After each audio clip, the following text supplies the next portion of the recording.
Everyone, we're at the Muskego Open House talking about the construction project of the Great Water Alliance and the impacts to the city of Muskego.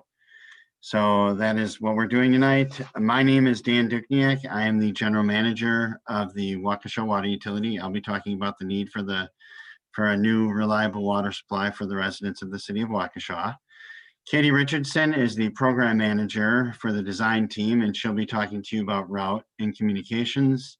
And Jeff Champion is the construction manager with Black & Veatch for the project, and oversees the construction. So the three of us will be talking to you tonight. Again, this is being recorded, so it'll be available. But I also want to thank the mayor who is on the line. I know he's out there listening. And I want to thank him and his team for working with us on this very important project for the city of Waukesha. We appreciate it, Mayor. Little housekeeping before we get started. This is an online meeting due to the COVID-19 conditions and safety during that.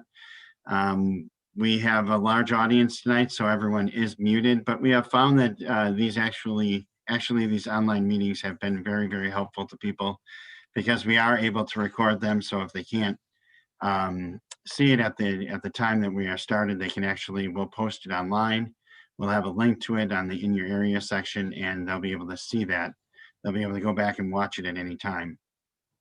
You are able to submit questions at any time using the chat box on the bottom of your screen. So if you move your mouse or if you look at the bottom of your screen, there'll be a chat box and you can type in your question there. We do have some questions that were received ahead of time, and if it's appropriate, we will try to address those questions during the presentation. There will be a live Q&A at the end of the meeting, so if you have questions, you can type those in. We'll be responding to those as they come in. Again, the meeting is being recorded. It will be available on the greatwateralliance.com in the in your area section, I believe. Under Muskego, and I am going to apologize ahead of time. I am actually double booked at this time. So I have a water commission meeting that is related to my job that is going to be happening here in about 10 minutes. So I am going to be going through my area, and then I will be leaving, but I will be monitoring the discussion so that if there are any questions that I need to come back online for, I will do that. With that, we'll get into the need for the reliable water supply. As many of you may or may not know, Waukesha is under a court order to bring their water system in compliance with the radium standards. We currently depend on sandstone wells in the deep aquifer for our water. That sandstone aquifer is on the right there. It's below the Muskego shale layer that's there. So that Muskego shale layer prevents water from naturally percolating through the ground and recharging the deep aquifer. It basically is a barrier. It's a thick 150 to 200 foot thick layer of rock that stops the water from naturally percolating through and naturally recharging the aquifer. The groundwater is down more than 350 feet. We are in a groundwater management area in southeastern Wisconsin. And more so we pump the water more and more, and the water gets deeper in the aquifer, drawn down deeper in the aquifer. The radium levels are increasing, and it's not just radium levels. There are other contaminants that are increasing. So we need to address that and need to install or develop a new water supply. There are also wetlands and streams that would be negatively impacted in the area. So if we were to look at the shallow aquifer in the Waukesha area, there would be significant environmental impacts to the wetlands, rivers, and streams in the area if we were to develop one of those options. So Lake Michigan, we have determined that Lake Michigan is the only option for us. And this is, I've been at the utility since 2003. This study started with a future water supply study that's started in 2002. There has been over 20 years of research and analysis. There were more than 14 alternatives that were studied. We looked at all the groundwater and surface water alternatives. And we came to the conclusion that the only sustainable supply for the future that is protective of the environment and is the best solution for our ratepayers is a Lake Michigan alternative that uses water from Lake Michigan, brings it to Waukesha where we can use it within our system, is collected in our sanitary sewer system, goes to the clean water plant where it is treated. Currently, we discharge to the Fox River. That will change, and we'll pump the water back to the Root River where it will flow back into Lake Michigan, setting up that recycle and reuse system that we are able to set up where we'll have a long sustainable water supply for our residents here in the city of Waukesha. So the key milestones so far, in phase one, we worked with the DNR to get their approval. Once we had their approval of our environmental impact statement and of our application, which was over 3,000 pages, and they took over 5 years to review, we moved on. They informed the Great Lakes Compact Council that they believed that we had an approvable application. So they sent it to the Great Lakes Compact Council, which is made up of the representatives of the governors of each of the 8 Great Lakes states, including Wisconsin. And we stated our case in front of the Great Lakes Compact Council. It is important to note that this had to be a unanimous decision. If one state voted no, we were not able to obtain the water. But all 8 Great Lakes states, and with input from the 2 Canadian provinces, voted yes. And in June of 2016, we were approved for a diversion from the Great Lakes, from Lake Michigan. In phase 3, we looked at the water pipeline engineering and construction. That began we awarded a contract to Greeley Hansen in October of 2016, and that started the progress for engineering and construction. To the point where we are at today, we have 4 of the 5 contracts under 4 of the 5 contracts under that were bid and are under construction. And we have the 5th one that is out for bid as we speak. Since we're under construction, we have the construction manager, Black and Beach, that will be monitoring the construction and working with the contractor in conjunction with Greeley Hansen. And that is where we are today. With that, I'm going to turn it over to Katie, who is going to talk to you about route and communications. And again, I apologize. I will be monitoring the meeting, but I'll pop back in if I need to make any or address any questions. So Katie, it's all you. All right, thank you, Dan. Thank you everyone for joining us tonight. We're going to talk about the route and the communications, or I'm going to talk about the route and the communications, and then let Jeff, one of the construction managers, get into a little bit more detail about the construction. So the return flow route, which is the pipeline we're talking about tonight that goes through Muskego, starts at the clean water plant in the city of Waukesha, and then goes through portions of the city of Waukesha and the village of Waukesha into New Berlin, and then comes through Muskego and continues on into Franklin. It goes from Moreland to Durham, a little bit of North Cape Road, and then Ryan Road in the city of Muskego. And a number of questions came in about which side of the road the construction would be on Durham. And the pipeline alignment does change from each side of the road along Durham, actually along all of the roads, just because we're trying to avoid things like wetlands, busy intersections, utilities that are already existing, and other above ground features. So if you send us a email, or if you put into that Q&A box that Dan was saying, your address, if you have a specific concern, or those of you that emailed us ahead of time, we'll follow up with you via email, or if you want to call into the hotline and leave your phone number, we can call you and we can follow up with the specific location where your home might be that you're concerned about. Okay, so moving on, why is the return flow needed? So again, this is the pipeline coming through your community. It's required because the Compact Council has required the city of Waukesha and Waukesha Water Utility to return the volume of water that it's using. So if the city of Waukesha uses about 8 million gallons a day, we need to return 8 million gallons a day back to Lake Michigan. And we're going to do that via this pipeline and the Root River. This will put clean water back into the environment. The Waukesha Clean Water Plant wastewater treatment facility has all the way to tertiary treatment. So this is a high quality effluent that will be returned back into the Root River. It will ensure that there's a net zero impact on the lake, and also it actually will enhance the habitat and can benefit the fisheries downstream of our water return. We're going to actually augment the flow in the Root River. And that might sound like, what does flow augmentation mean?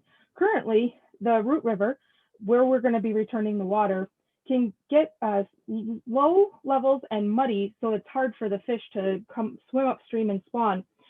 So we'll be adding about 6 inches of base flow during a low level situation, and during flooding, because there is some concern of flooding in this area, you'll actually be immeasurable. It's less than 1/4 of an inch during a wet weather event that this 8 million gallons will add back to the Root River. But during those low level conditions, it adds about 6 inches of water, which will help with the fish. As Dan mentioned, the pipeline construction has begun. The return flow pipeline construction began at the Waukesha Clean Water Plant. It's working its way right now through the city of Waukesha and village of Waukesha portions, and in New Berlin as well, where we do have some construction, trenchless construction that Jeff will explain, right at the border of New Berlin and Muskego, that started at the beginning of actually a couple weeks ago, and was being set up and is starting very shortly. We'll be moving then into more open cut in the Muskego area, which Jeff will also explain, which means you'll be able to see the open trench in the next few weeks. So that's why we're having the open house, so we can get some information out to you. We anticipate this portion of the return flow pipeline to be completed by 2022. So along with the open house, we also have a lot of great information on the Great Water Alliance website. As Dan mentioned, the open house will be recorded and be there. This is the Great Water Alliance website is your best source of information about the program. It will have the most up-to-date information. On the website, we have an interactive route map that will have construction markers, and it'll identify where there's construction located around the route. So if you live or work in Muskego and need to get to New Berlin or Waukesha, you'll be able to, or Franklin, you'll be able to see where there is construction along the route. These pop-ups, there'll be little markers, as you can see on the slide, and those will have pop-ups with information. So it can tell you when that construction started, approximately how long we're going to be in that area, and what the traffic maintenance might look like. In some areas, we might have to have a lane closed, or we might just be on the shoulder, and there'll be some information like that on that map. Also on the website, there's a Muskego page in the In Your Area section. So you can go to the In Your Area tab at the home page, and then click onto In Your Area, and then find the Muskego button. And that is the location where this open house will be. It's also going to be where any other information that's relevant to just the Muskego community will be. If we have an announcement, we're going to place it there. We'll have the ability to sign up for construction update emails. So if you don't want to go to the website and check on that interactive map every once in a while, you can actually sign up to get the emails. And every time we have a construction update, which is every 2 to 3 weeks, we'll send out an email with the new information about where construction is going to be.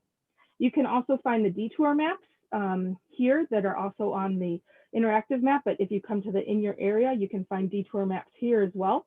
And as I mentioned, there'll be a recording of this open house and any others we would have related to Muskego that will live on this page.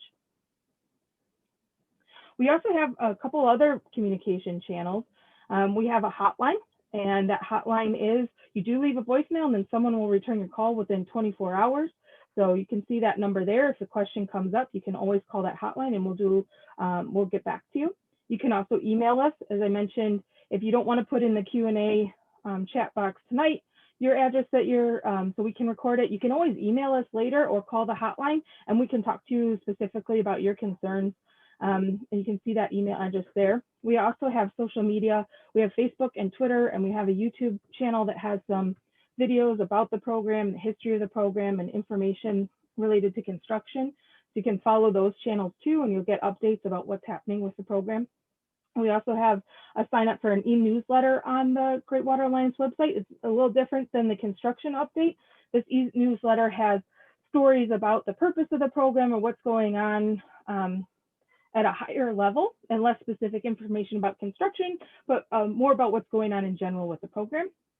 We'll also use direct mail on occasion, as many of you likely got a postcard about this event. When we're going to have an open house. We'll be using direct mail to get to people that live and work along the route. And then we'll also have open houses as needed to convey information out to the community. When the crews are in your area, there's going to be, when construction is getting closer to you, there's going to be a few different ways we can communicate with you as well. There'll be door hangers that are going to be placed, and Jeff will get into a little bit more detail about the timeframes on that. One note I do want to make sure that you hear a couple times is these door hangers will likely be on your front door, and we're not allowed to put things in your mailbox. So as you know that construction is kind of getting closer to the Muskego area, you're going to want to take a peek at your front door and watch for those door hangers if it's not a door you normally use. Additionally, there'll be signage in the area, like normal construction signage with automated message boards and detour signs, roadwork ahead signs. If there's a detour or lane closures, you'll see those as we're getting closer to your neighborhood too with the construction. And then the third thing is that there's going to be inspectors out on site from the Great Water Alliance program team. And those folks are going to be from the the construction management team, excuse me, and they'll be a resource if you have a question right in the moment, or you know something has happened, you need access to your driveway, or you want to make sure you have access to your driveway next week, and you can see the construction is getting close. You can always call the hotline or send us an email, but you could also talk to one of the folks out there with the construction vest that says Great Water Alliance on it too. Please try and direct it to the inspectors with that logo on it. We'll talk a little bit about the construction contractors too, but they're going to be focused really on doing their work and doing it safely. So if you have questions, you want to look for the team members with the Great Water Alliance logo on their vest. And as I mentioned, safety is our #1 priority. We want to make sure that you and your families are safe near this construction. We want to make sure the contractors are safe and that they can get their work done efficiently and effectively and get out of the neighborhood as quick as they can. And we want to make sure the general public and drivers moving through the area stay safe. So we're going to ask that you watch for the barrels and signs, obey flagging operations if there is flagging out there for traffic management. And again, if you do have a question, look for the people in the Great Water Alliance vest. Please stay away from any moving equipment or active equipment, the trench itself. Look for the folks in the inspector vest so you can ask a question.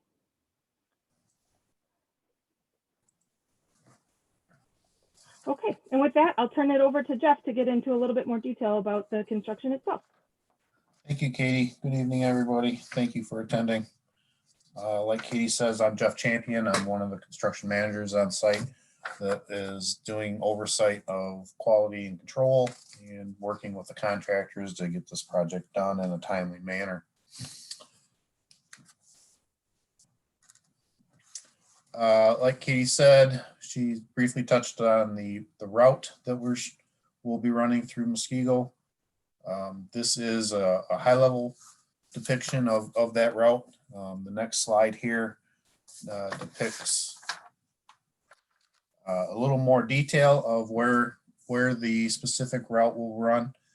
Again, like Katie mentioned, we're running down South Moreland Road on the west side to Durham on the east side, and on the west side at Acre Drive. Like Katie mentioned, we do alternate sides of the road just to avoid certain aspects or features, wetlands, or maybe an underground vault or underground facility that we need to avoid. So occasionally we do switch sides of the road, so just keep that in mind.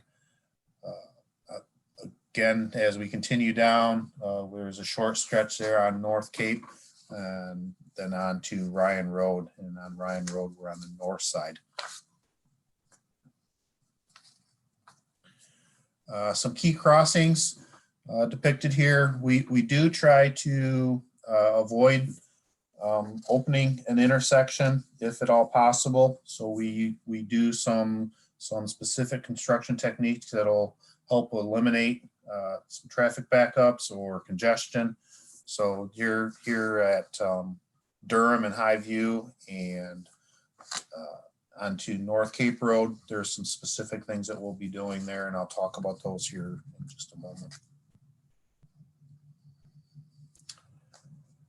During the bidding process, we did go through a pre-qualification procedure to pre-qualify a number of contractors. That pre-qualification process vetted, like I say, a number of contractors. Of those contractors, we awarded we bid out and awarded through competitive bidding to S.J. Lewis Construction Company.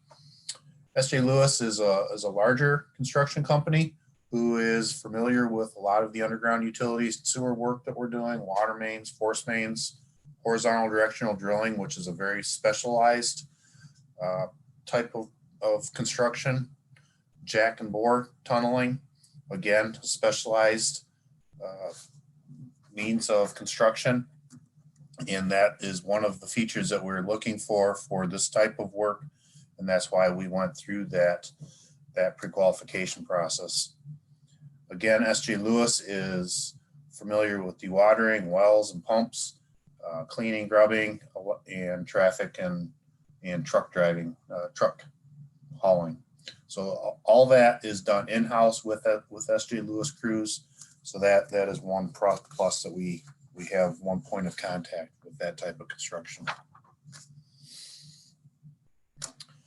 Like we mentioned earlier, Trenchless Technologies, there's two different forms of Trenchless Technologies that we're using on this project, horizontal directional drilling and jack and boring. Horizontal directional drilling is you'll see a lot of equipment sitting up in one location, and they'll be advancing a pipe through the ground through drilling and augering techniques to advance and avoid, say, a wetlands area or a large grove of trees or an intersection. The other means of trenchless technology is jack and boring. Jack and boring involves digging a pit on either side of a feature, say an intersection, and placing equipment down in that pit, and then digging and setting casings in the pit under the roadway. Just keep in mind that during some of these techniques, particularly the jack and boring, you may not see a lot of activity up on the surface, but keep in mind that there is a lot of activity going on underground, and we are progressing in a manner that is timely and efficient to the area. So just keep that in mind as well. Katie mentioned door hangers. Door hangers are used for notification of residents and businesses to let you know that work is approaching. Like Katie said, we're not allowed to put door hangers in mailboxes or on fences. We try to put them on a door close to the residents or near the front of the residence, so they're readily accessible to you, the resident. We will be putting door hangers out 14 days in advance of coming onto the roadway, just to give you a heads up what's happening, where it's happening, why it's happening, and also some contact information on there for you for quick reference. Another hanger will be placed 3 days in advance of getting close to your property. That is just to give you another notice to say that, hey, we're getting close, pay attention. There may be some more restrictions or limited access. And then 1 day prior, especially if we're going to be crossing a driveway or right in front of your property, you'll be getting another notification with some more specific details on what's happening and how that will be impacting your property. With that, turn it back over to Katie for any questions and answers that may have come in. Thanks, Jeff. So I'm going to start with a couple questions that came in ahead of the open house. There was a question about whether or not the pipe would be underneath the road or whether it would be going into lawns, and what would happen if there was underground sprinklers in place. So the pipeline is going to be constructed, as we've mentioned, in the right of way. It could be under the road in places. It could be under the landscaping that's right adjacent to the road. It might be under, there is portions that are under the bike path. So it would depend on the specific area, and you can always shoot us an email if you're concerned, but it will be staying in the right of way. So if we are going in front of your home or behind your home, we'd be in the public right of way, but we might be in that landscape portion. So if your sprinkler system for some reason would be in that public right of way and in the easement, we would need to have a specific discussion. If your sprinkler system is completely in your lawn, in your property, there will be no impact. Another question that came in ahead of time was whether or not, who would be responsible for the pipeline in the future. The Waukesha Water Utility and the City of Waukesha are going to be maintaining this pipeline. There was also a question about what would happen if the pipe would have a leak or cause any flooding. This pipe is going to be monitored for pressure to make sure we can tell if there is a leakage issue. The Great Lakes Compact Council and the DNR are requiring that all that volume that is used by the City of Waukesha is returned. So we're going to be monitoring carefully to make sure all the water that we expect to get back to the Root River is getting there. Also, the amount of water that would be coming out of this pipeline would not have any impact on the hydrology of the area.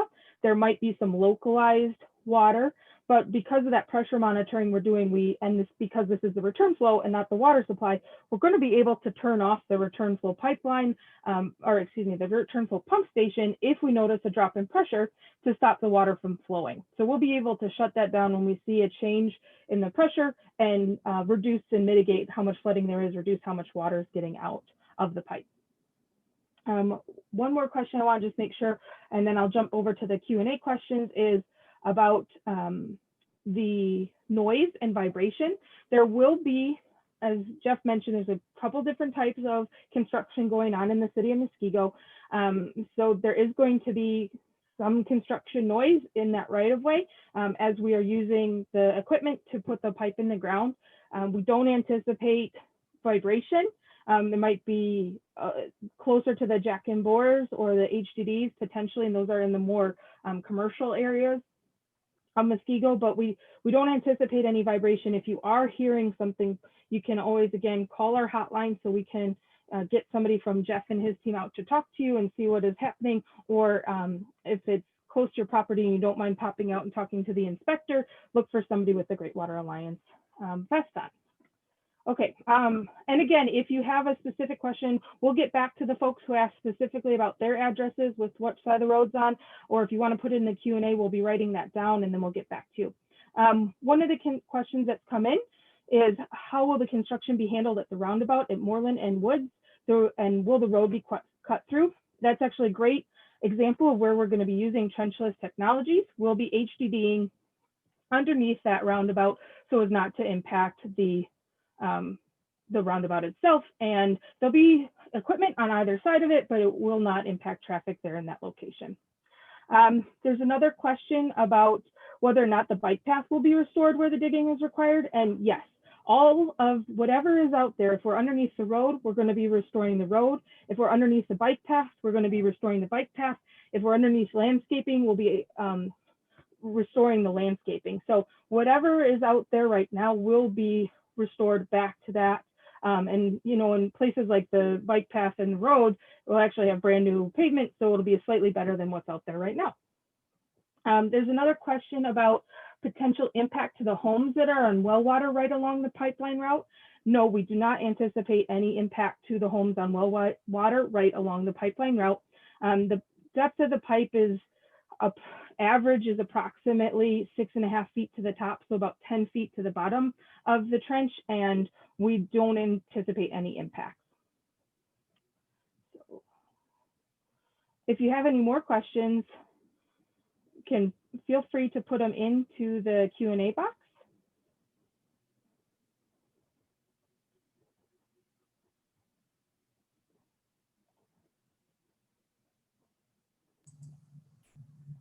We'll give everybody a couple more minutes just in case. And again, if there's any other questions that you think about this, or if you had to, you know, jump in late, or your neighbor, you know, watches it and then has questions, please feel free to reach out. We can get back to you. Okay, one more question came in into the Q&A box. Are there any pumping stations along the route? The only pumping station for this return flow pipeline is at the clean water plant. So it's just pipeline after it leaves the clean water plant in the city of Waukesha.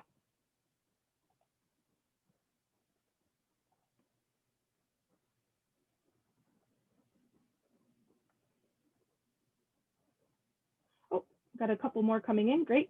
How wide will the trench be on the lawns? The trench is going to be it'll depend on what the contractor needs to get the pipeline into the ground. So we believe it's going to be between 8 and 10 feet. That might not be, and again, that's not going to be on your lawn. It will be in the public right of way. So it could be partially in that landscaping next to the road, or it could be underneath the road or under the shoulder and part of the landscaping, but the trench is going to be approximately 8 to 10 feet wide. And then there was another question about whether or not this will be available at the conclusion, and it definitely will. It will be on the in your area section of the website. You can go to the Muskego tab and you'll be able to watch the recording there. It'll probably be available by Monday. We'll try and get it up sooner, but usually it takes us a couple days to get it up there. And then there's another question about how are we getting through Prospect Hill without the pumping? And we have sized the pumps at the clean water plant to account for all the hills along the way. So, and actually, because of the subcontinental divide hill is so large, and that's part of the reason, you know, as Dan mentioned, we have to get over that subcontinental divide from Lake Michigan out to the city of Waukesha. When we come back and we're returning, pumping up to the top of that hill sizes the rest of the pressures, or excuse me, helps that when we size the pumps to get to the top of that hill, that was enough pressure to get all the way back down to Franklin and the Root River.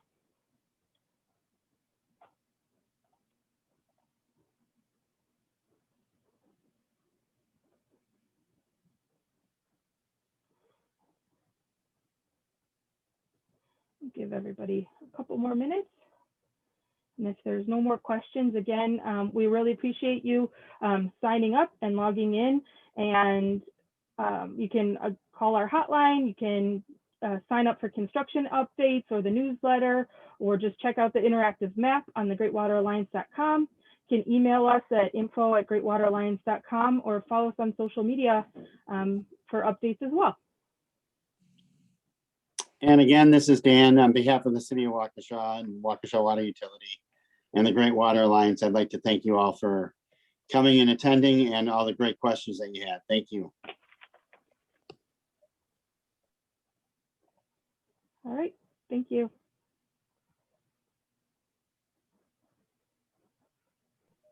Have a great evening, everyone.